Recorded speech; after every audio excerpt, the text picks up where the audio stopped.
سوال مجھ سے کثرت سے کیا جا رہا ہے، شادی کب ہے تمہاری؟ بندہ پوچھے تو اسے ٹینٹ لانے نہیں۔ رات لمبیاں اٹھ تو بتیاں بھی بند، مچھروں باز آجو نہ کٹو دانت۔ کو پتا ہے پاکستان میں کیا ہو رہا ہے؟ نہیں پتا، رات ہو رہی ہوگی۔ پہلے میرے پاس آئی فون نہیں تھا، پھر پپو نے مشورہ دیا گردے بیچ کر لے لو۔ اب میرے پاس دو آئی فون ہیں پر پپو نہیں ہے۔ کاش ہمارے فیل ہونے پر ہمارے امی ابو کہتے تم جیتو یا ہارو ہمیں تم سے پیار ہے۔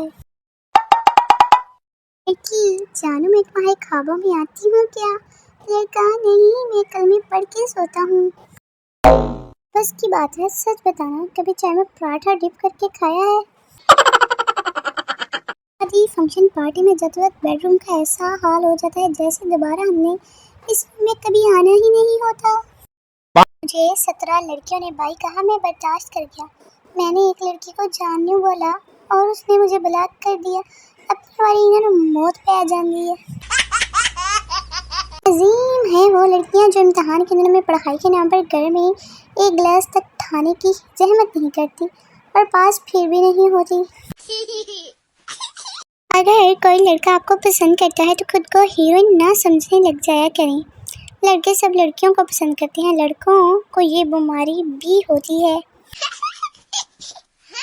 دنیا میں ایک ایسا سافٹ ویئر انجینئرنگ بھی گزرا ہے جس نے اپنی محبوبہ کی ڈانس کی ویڈیو ڈیلیٹ کرنے کے لیے ساری دنیا کے کمپیوٹر ہیک کر لیے تھے۔ اور لوگوں کو غلط مشورہ دینے کا ٹیلنٹ بھی میرے اندر کوٹ کوٹ کر بڑھا ہے، تو دیر کس بات کی، مجھ سے مشورہ لیں اور پائیں اپنے چنگے بھلے کام کا بیڑا گرک کرنے کا خاص موقع۔ شکریہ، تو کمنٹ باکس میں اپنا کام جو بیڑا گرک کروانا ہے بتائیں۔